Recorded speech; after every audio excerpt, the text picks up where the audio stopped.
अमन physics classes YouTube channel में आपका स्वागत है। मैं मिथिलेश पाठक। पिछले वीडियो में हम लोगों ने पढ़ा था कि प्रतिवर्ती धारा का पूरे एक चक्र के लिए औसत मान 0 होता है, लेकिन हम लोग ये भी पढ़े थे कि प्रतिवर्ती धारा का अर्धचक्र के लिए, धनात्मक अर्धचक्र के लिए जितना मान होता है, ऋणात्मक अर्धचक्र के लिए उतना ही होता है, लेकिन दोनों 0 नहीं होता। पूरे एक चक्र के लिए 0 होता है, लेकिन धनात्मक अर्धचक्र के लिए और ऋणात्मक अर्धचक्र के लिए 0 नहीं होता। चलिए ग्राफ से देखते हैं। हम लोग जो पढ़े थे, तो ये हमारा ग्राफ हो गया, ठीक है। तो ये यहाँ से यहाँ तक T/2, यहाँ से यहाँ तक पूरा T, ठीक है। तो धनात्मक अर्धचक्र मतलब ये आधा टाइम, ये आधा टाइम। तो इसका जो मान है यहाँ तक का, इस समय के लिए औसत मान जो निकालेंगे, ठीक है। तो औसत मान तो निकालना पड़ेगा। औसत मान निकाले थे, जैसे यहाँ अलग मान है, यहाँ अलग मान है, यहाँ अलग मान है। तो इस पूरे के लिए हम औसत मान जो निकाले थे, यहाँ के लिए औसत मान दोनों क्या था, सेम था, लेकिन बस विपरीत था। इसीलिए पूरे अर्धचक्र, पूरे एक चक्र के लिए औसत मान 0 होता है। एक बार फिर देखिए, अर्धचक्र, धनात्मक अर्धचक्र के लिए जो औसत मान होगा, ऋणात्मक अर्धचक्र के उतना ही होगा, लेकिन पूरे एक चक्र के लिए यहाँ से यहाँ तक के लिए औसत मान 0 होगा। तो उसी से संबंधित, हाँ, यहाँ पे एक बात और समझना है। अगर धारा के मान को हम स्क्वायर में वर्ग करके औसत मान निकालें तो वो मान 0 नहीं होगा। पूरे एक चक्र के लिए जो धारा है उसका हम स्क्वायर कर दें और उसके बाद हम औसत मान निकालें तो 0 नहीं होगा। तो उसी से संबंधित हम लोग आज एक प्रतिवर्ती धारा का एक और मान प्राप्त करने जा रहे हैं, जिसको हम कहते हैं RMS वैल्यू। RMS वैल्यू वर्ग माध्य मूल, वर्ग माध्य मूल मान। तो चलिए वर्ग माध्य मूल मान में समझते हैं। मान लीजिए कि एक प्रतिरोध R है, मान लीजिए कि ये प्रतिरोध R है, इसे धारा I प्रवाहित होती है, ठीक है। तो जब धारा I प्रवाहित करेंगे तो विद्युत ऊर्जा का क्षय होगा और ऊष्मा की उत्पत्ति होगी।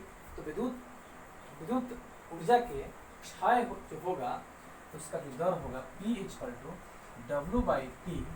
W का होता है I²RT/T बराबर I²R। I²R हो गया। अब तो I का मान तो यहाँ बदल रहा है, I का मान तो आवर समय के साथ चेंज हो रहा है। जब I का मान जब चेंज हो रहा है, बदल रहा है, तो ये जो विद्युत ऊर्जा के क्षय होने का जो दर है वो भी तो हमारा क्या होगा,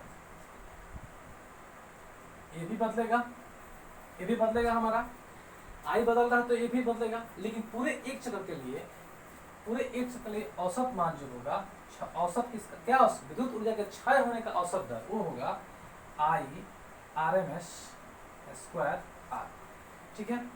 अब यदि हम इतना ही धारा, दिश धारा प्रवाहित कर रहे हैं, इतना ही RMS वैल्यू का, RMS जितना I का RMS जो ये है, इतना ही मान को हम अगर दिश धारा के रूप में, दिश धारा के मान को प्रवाहित करें, मतलब दिश धारा का इतना ही मान अगर लिया जाए, तो उसके भी क्षय होने का जो दर होगा वो भी होगा कितना, इतना ही, कितना, I²RMS। मतलब एक बार फिर समझिए, एक प्रतिरोध R है, उससे हम AC करंट प्रवाहित कर रहे हैं, तो उसका दर हमने ये निकाल दिया RMS। अगर IRMS जो धारा का जो मान है, इसका भी, ठीक है, इसका भी हम लोग इतना ही धारा का दिश धारा प्रवाहित करें तो उसके भी क्षय होने का जो दर है वो इतना ही, ठीक है।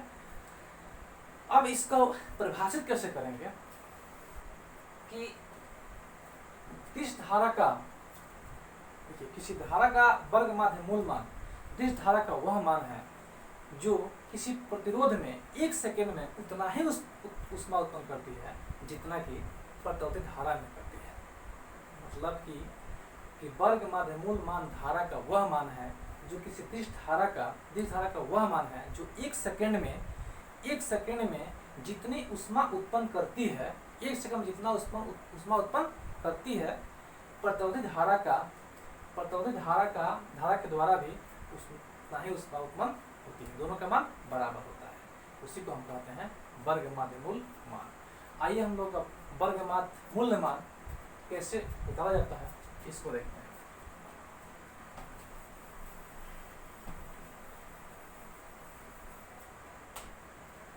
अब यहाँ पर I/RMS बराबर I² का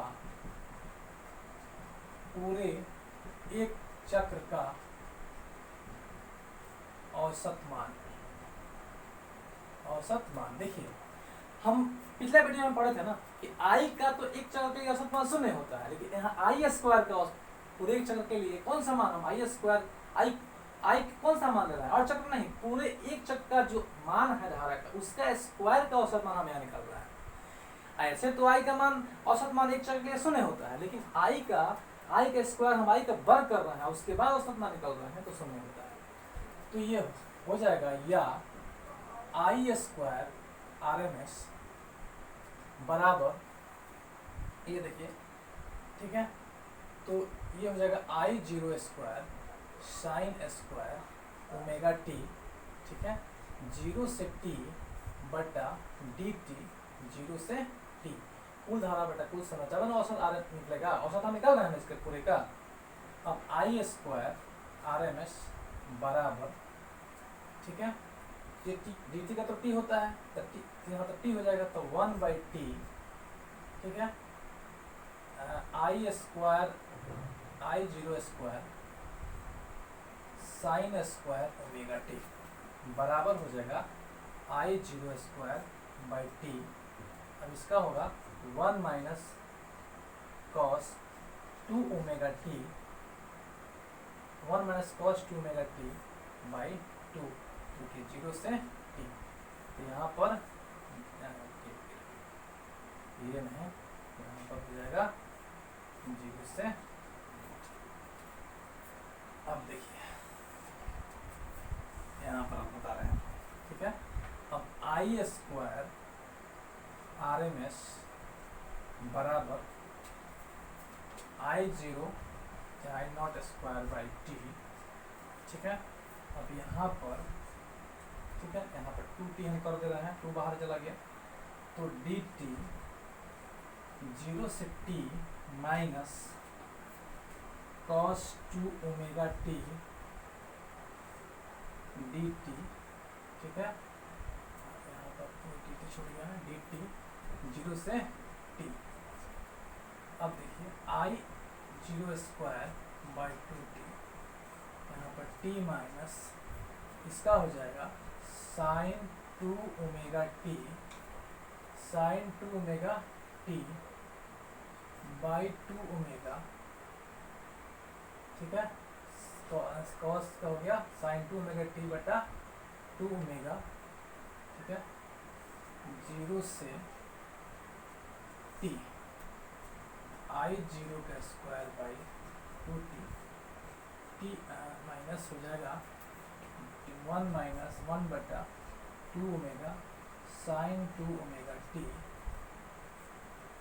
0 से टी बराबर आई जीरो का square by 2t, T minus 1 by 2 omega, ठीक है, तो sine 2 omega T minus sine 0 बराबर आई जीरो के square 2t 1 by 2 omega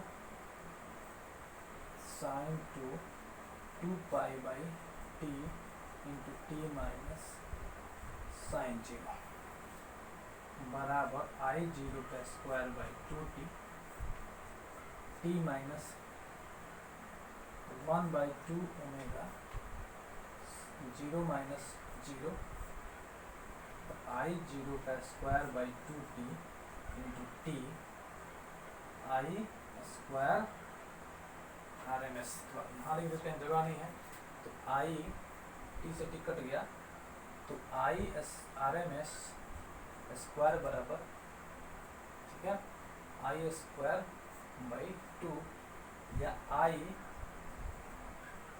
are M S बराबर आई जीरो बाई रूट 2, यही हमारा आर एम एस का value I zero by root 2। एक बार फिर इसको समझते हैं, देखिए आई आर एम एस बराबर आई स्क्वायर का पूरे एक चक्र का औसत मान, ठीक है, तो आई स्क्वायर, आई का स्क्वायर, तो आई का मान तो इतना होता है ना, आई जीरो साइन ओमेगा टी, इसको स्क्वायर करेंगे तो आई जीरो का square sine square omega T T हो गया, ठीक है, डी टी, अब पूरे प्रत्युत धारा का पूरा मान से हम अगर टी से समय से भाग देंगे तभी तो औसत मान निकलेगा, हम औसत निकाल रहे हैं यहाँ पर, तो टी का टी 0 से टी तक टी निकलेगा, बाहर निकाल दिए टी।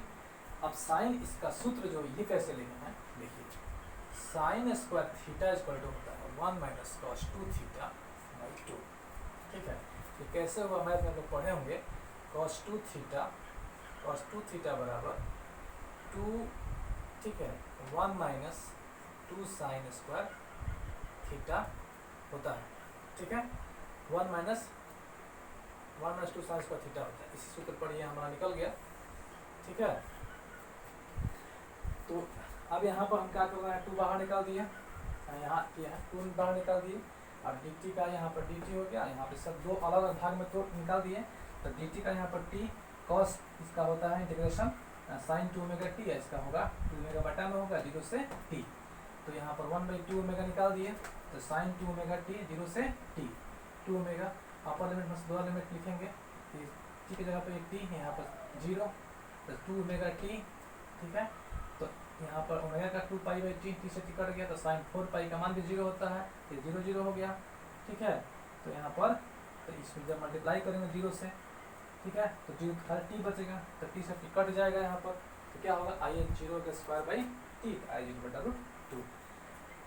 ये हमारा प्रतिवर्ती धारा का वर्ग माध्य मूल मान है। अब हमको अगर प्रतिवर्ती वोल्टता का मान निकालना हो तो उसी तरह VRMS बराबर V0 बाई रूट 2 हो जाएगा। ठीक है, तो ये हम लोगों का आज का जो टॉपिक था वो था प्रतिवर्ती धारा का। अब देख लीजिए IRMS प्रतिवर्ती धारा का वर्ग माध्य मूल बराबर इतना I0 क्या होता है, आयाम शिखर मान बटा रूट 2। ये हमारा। अब क्वेश्चन इस पर ऐसे भी हो सकता है कि प्रतिवर्ती धारा का वर्ग माध्य मूल मान एवं शिखर मान में संबंध स्थापित करें, तो संबंध स्थापित हो गया। ठीक है, तो आज के वीडियो में सिर्फ